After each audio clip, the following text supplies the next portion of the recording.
those that don't know, SoFi is a financial institution that was initially created in 2011 by Stanford business students, where they currently have over $73 billion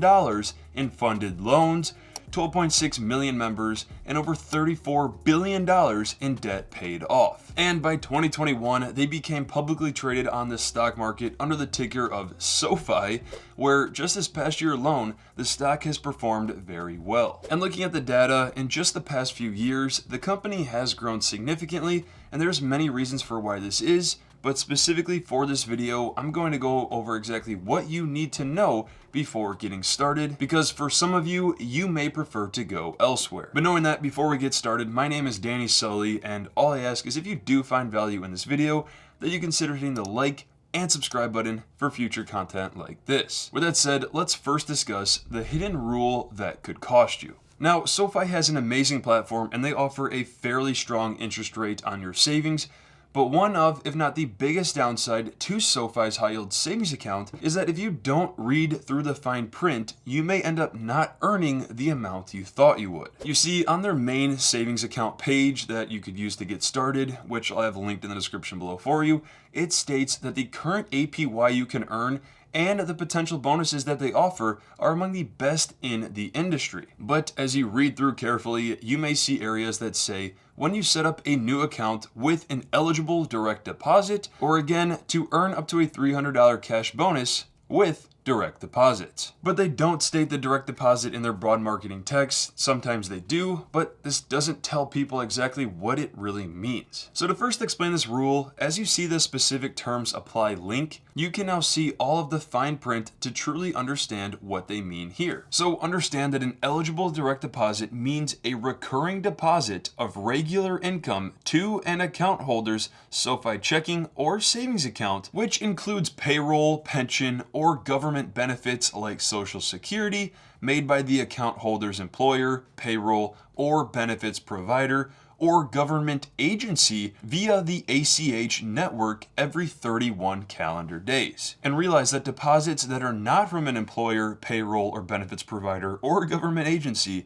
including but not limited to check deposits, peer-to-peer transfers such as PayPal, Venmo, or Wise, merchant transactions, and bank ACH fund transfers and wire transfers from external accounts, or are non-recurring in nature like IRS tax refunds, they do not count as an eligible direct deposit. Now, something really important to understand here, if you, like many, don't want to have to change your main paycheck to the direct deposit to a new SoFi account, realize that there is no minimum eligible direct deposit amount required to qualify for the interest rate. So because of that, if you have any sort of side gig like DoorDash, Uber, Instacart, Patreon, Upwork, Rover, Care.com, Etsy, Google Ads, those are just a few of many things that you may do on the side that count as a direct deposit. But if you are one not interested or able to do either, realize that the benefit of a direct deposit is that you get enrolled into what they call SoFi Plus, but realize two other ways to be enrolled would be depositing $5,000 into qualifying deposits every 31 calendar days into your account, or by paying the SoFi Plus subscription fee every 30 days,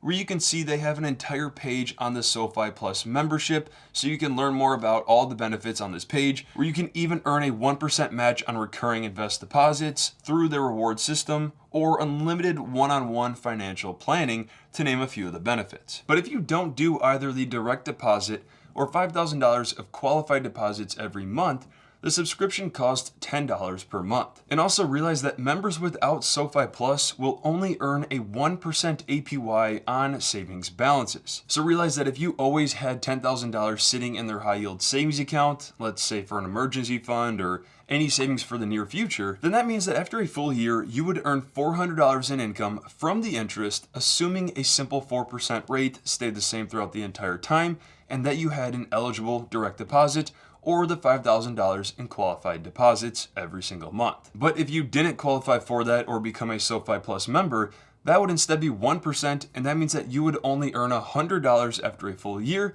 and you would be much better off using a different savings account than SoFi. But realize that does not mean other traditional savings accounts like Chase, because with them, you would only earn 0.01% of interest which is literally nothing. So whether you want to see more about SoFi's rules or see some of the top high yield savings accounts currently in the market, don't forget I'll have a link in the description below to our entire review on some of the best ones available. But aside from that, SoFi also offers a great potential bonus offer, but to get their $300 bonus, you need to make a total of over $5,000 in eligible direct deposits within 25 calendar days from your first direct deposit. If not, and you are between $1,000 to $5,000 in that period, you would get a $50 bonus, and then anything below that, you would not get a bonus. So in the end, if you don't understand the meaning behind their eligible direct deposit, and you end up doing this for months or even years without realizing it, it could seriously cost you over time. Now, to me, this is the most important requirement that you have to understand before getting started, but there's still many more things that you need to know. So let's go over the other factors to consider. So the factors I need to mention are not as much a requirement, but more so something that you have to be aware of, because the first thing is the interest you earn from high yield savings accounts are taxed as ordinary income, where they will issue a 1099 INT form for any interest you earn that is over $10 throughout the year. So let's just say that you earn $400 throughout the year with a new high yield savings account like this. If you're in the 22% federal tax bracket, that means that you would pay $88 in federal taxes, leaving you with $312 in earnings, which doesn't include state taxes if yours apply. But it is still much better than using any traditional savings account like Chase, Wells Fargo, or Bank of America. Aside from that, also realize that the interest rates you earn with high yield savings accounts, they could change at any instant. Right now, SoFi is offering a 3.6% standard rate with a 6-month bonus for new members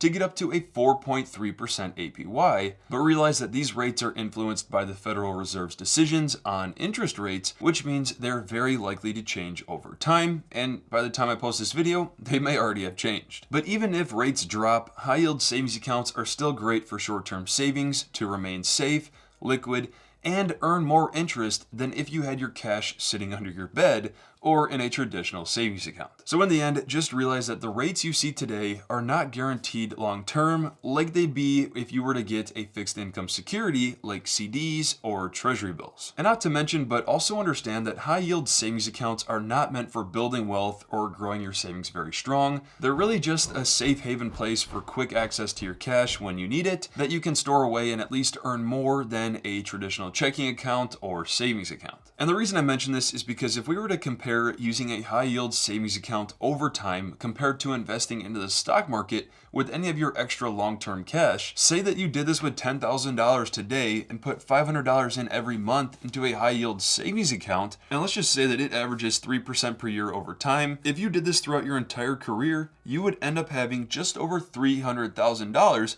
and barely keeping up with inflation. But if you follow Warren Buffett's advice on buying the S&P 500 that over time averages around 10% per year over the long term, then that means that your extra savings that you didn't need in the moment could end up being worth over $1 million. But the concept to get across here is that what you put in a high yield savings account is meant for short-term savings goals, rather than as an investment using a tool to build wealth from. But knowing that, let's now go over when using SoFi actually makes sense. First off, realize that the most important factor that makes SoFi stand out or not on this decision is whether you are even able to fulfill a eligible direct deposit or the qualifying deposits of $5,000 every month into the account. If you can't do that, then I highly recommend looking at other high yield savings accounts through our review that we have researched thoroughly and continuously update to track some of the top ones in the industry. But if you are one that can make the direct deposits work or the $5,000 in qualified deposits, from a personal experience, I have found SoFi's platform to be among the easiest and best overall ones to use, and the simplicity of setting up automatic transactions, categorizing different savings goals into vaults that you can customize, the ease to use their checking account that offers a better APY than most, or even the ability to be connected with their investing services. The platform as a whole is very clean and easy to use overall. Some of the best reasons to then go forward and use this account would be to build an emergency fund, where it is recommended to have 3 to 6 months of living expenses saved up in the worst case scenario. The exact amount depends on your lifestyle, but having thousands of dollars sit, you would rather have it earn something in a safe location instead of it sitting under your bed. Which, by the way, SoFi is FDIC insured and can access up to $3 million of additional FDIC insurance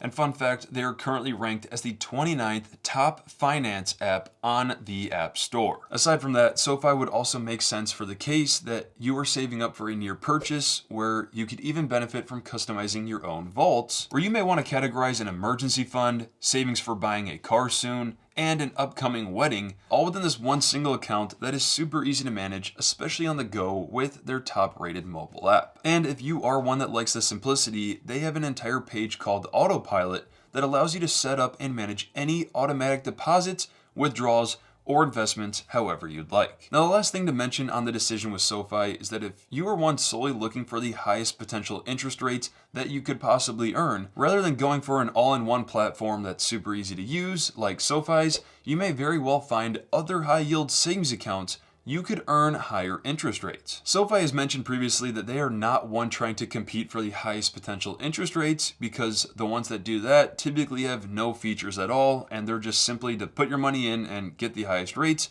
SoFi's looking for an all-around great platform. And don't forget, if you want to get started with SoFi, or even check out some of the top CD rates or brokerage accounts in the market, I'll have direct links below to our reviews if you want to check them out. Which, if you found value in this video, don't forget to hit the like, subscribe, and notifications button for future content like this.